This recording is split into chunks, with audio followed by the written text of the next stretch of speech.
Hi, my name is Dr. Eric Sokol, and I'm an assistant professor of obstetrics and gynecology and co-director of urogynecology and pelvic reconstructive surgery at Stanford University School of Medicine. Today I'm going to show you a video which illustrates an effective approach to teaching medical students in the operating room. The goals for this video are to enhance resident teaching skills in order to improve the medical student learning experiences on their operative gynecology rotations. The first portion of this instructional video will demonstrate teaching points in the preoperative period. The second portion will demonstrate teaching techniques for the intraoperative period, and the third portion of the video will demonstrate teaching techniques for the postoperative period. General points for effective teaching include early involvement, continuous participation, and postoperative follow-up. First, it is very important to introduce yourself to the medical student to mold an appropriate teaching relationship. It is important to be informal, friendly, energetic, and to try to enlist the student's participation in the operative case as early as possible. Remember that interest is infectious. So when inviting a student to participate in your case, remember to tell them to meet you in the preoperative area so that you can introduce the student to the patient and so you can tell the student how you want them to participate in your case. The next step is to introduce the medical student to the patient.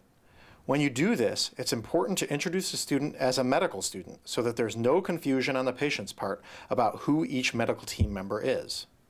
Next, it's important to introduce the student to other members of the medical team, including other attending physicians, residents, fellows, nurses, scrub techs, and the anesthesiologist. Remember, you're now the student's learning advocate, and it's therefore up to you to ensure that the student is properly introduced and that all members of the team are willing to allow the student to participate.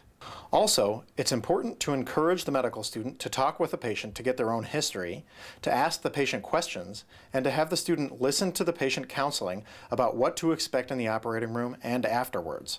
This is an appropriate time to discuss examination under anesthesia with the student and the patient. The next step for effective teaching is to go through the patient's chart with the student. In doing so, you should review the preoperative history and physical examination, including going over presenting complaints, physical examination findings, laboratory tests, and the surgical plan.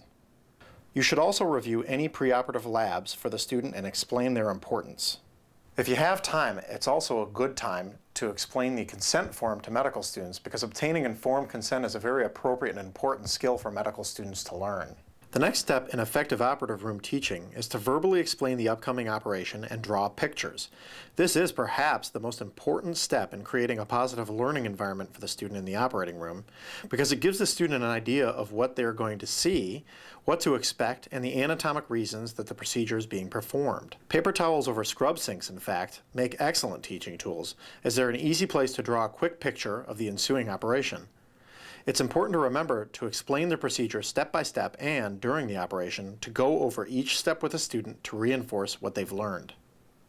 I also routinely encourage students to ask to do things in the operating room, such as close the fascia and close the skin, because when they do, they're not only exhibiting an interest in learning, but the worst thing that can happen is that the attending physician says no. However, if students do volunteer, it makes the student pay more attention during surgery and can have a profound impact on what a student remembers about an operative case. It's also important to remember that operative experience is a necessary part of medical education, and in fact, surgery is a learned skill.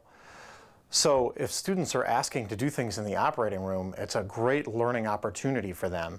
And in fact, if you remember back to your own learning opportunities in medical school, you probably remember the cases where you were allowed to do things in the operating room as some of your best learning moments, and they in fact may have influenced your career choice.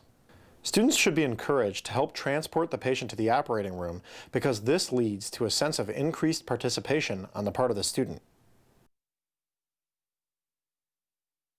The first step to teaching in the operating room is actually just to introduce the student to the operating room staff. We probably all remember back when we were medical students feeling like outsiders in the operating room. Introducing students to the operating room staff will allow the other staff to also help facilitate the student's participation. Remember to tell the student to help the patient get onto the table and also to remove the cart from the room. Again, any participation that you can give to the student will be greatly appreciated. Next, explain patient positioning to the student. For instance, how to place the legs in the stirrups and the arms at the side, or how to tuck the arms in laparoscopic cases. This is one of the most overlooked portions of operating room teaching, but it's an important one. The student can also help place the sequential compression devices. They can pull their own gloves, and during this time, you can ask the student about the disease process that is being treated, helping you to assess their fund of knowledge. The point of asking these questions isn't to make the student feel uncomfortable or sweat, but to identify those areas that are important for the student to learn and to teach the student about the disease and its management. Once the patient's comfortable, either asleep or with the appropriate amount of anesthesia, you can then have the student examine the patient and explain their findings to you. This is another great learning opportunity, particularly for such things as pelvic examinations, which is often lost because physicians forget to include students in this important part of the procedure. After the exam under anesthesia, it's very helpful to students to teach them how to prep the patient properly, even if they're watching you do it, and how to properly drape the patient, and then, after that, telling the student where to stand during surgery. If you show the student these things, then there will be much less confusion after the operative case starts. Now that the patient is prepared for surgery, you can go out and scrub with the student. Hopefully by this point, the student will know how to do an appropriate surgical scrub, but if not, this is another great teaching opportunity. It also provides time to go over the various steps of the surgery and to assess the student's fund of knowledge and to teach them about the disease process and the surgical procedure they're about to see. Once the procedure starts, remember again that it's very helpful to explain each step of the surgery as it's happening and to give helpful tips, which can include such things as how to properly hold a needle driver, knot tying, how to deal with troublesome bleeding, and how to check for operative injury.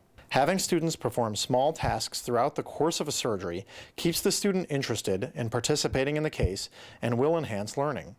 Small steps that the student can perform including inserting a Foley catheter, which every student should know how to do, holding various clamps and retractors, and removing clamps as necessary. Remember to stop at the appropriate points during the case to point out surgical anatomy and to have the student feel what the primary surgeon is feeling. Again, viewing something is worth 1,000 words, but feeling something abnormal can be even more helpful to the student. At the completion of the operative case, after each surgical step has been explained as it is happening, remember to encourage the student to help with closure, packing, dressing wounds, etc. At the completion of this portion of the case, it's also good to have the student help take the drapes down. Again, remember, every step of participation will enhance the medical student's education.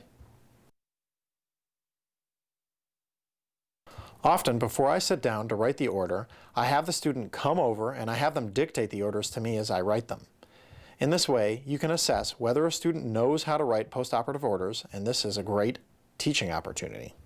You can use certain mnemonics, such as ADC vandismal or ADC vandalism, or other mnemonics that you've learned in the past for admitting diagnosis, condition, vitals, activities, nursing, diet, IV fluids, special medicines, and labs. Next, you can have the student dictate an operative note as you write it. Again, there can be helpful mnemonics, and one that I often use is by remembering a series of threes. PPP, which stands for preoperative, postoperative, and procedure. AAA, which stands for attending, assistant, and anesthesia.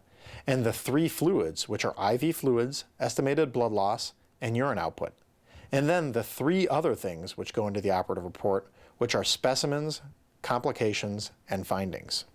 After the student helps you write the orders and dictate the operative note as you write it, you can have the student help move the patient and then also remind the student to keep a sticker with the patient's summary because, as I always tell the student, I expect them to see the patient in the morning to write a rounding report on them as well as possibly a postoperative report, and also to write the morning orders, which do not have to be entered until you review them.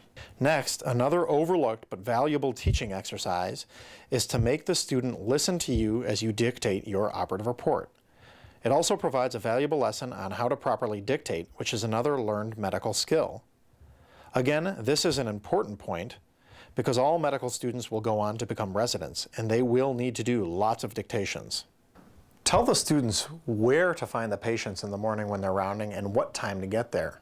It's easy to become frustrated with medical students when they don't show up in the right place or don't show up on time, but sometimes it's just because they don't know what time you round or even in fact where to go.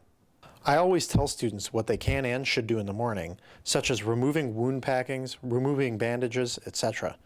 Again, these are great learning opportunities and necessary skills for the students to learn. I always encourage students to write orders in the morning on a new order sheet because that way they can be changed before they're submitted. I briefly explain, usually in the operating room, the postoperative routines such as postoperative day number 1 ambulation, advancing diet, etc.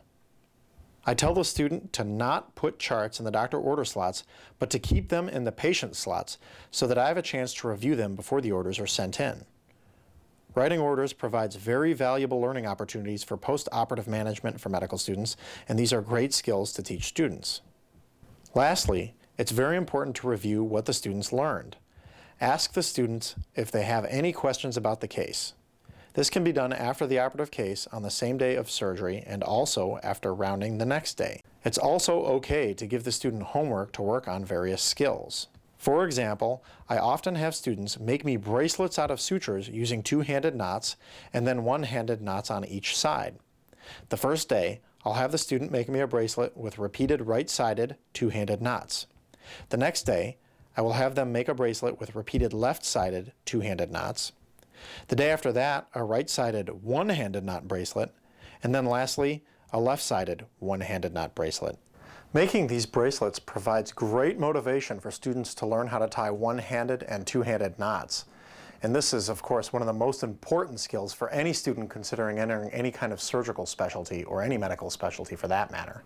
Of course, it is important, before you assign the homework, to demonstrate to students how to do both one-handed and two-handed knots. Lastly, if the student's still on your rotation, it can be really helpful to have the student read the operative dictation and also describe the surgery that they saw with you in their own words. This not only allows you to reinforce the various steps of the surgery and also the disease process, but it also allows you to assess how much that student learned during your operative case.